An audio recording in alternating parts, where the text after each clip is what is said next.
أفلا يعلم إذا بعثر ما في القبور.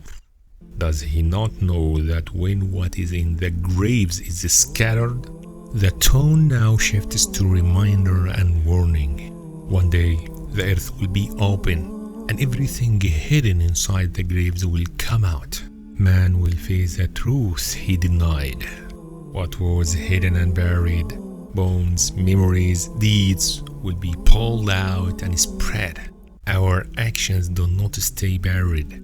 The day of reckoning comes.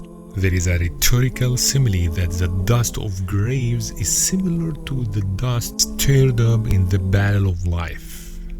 Reflections and lessons.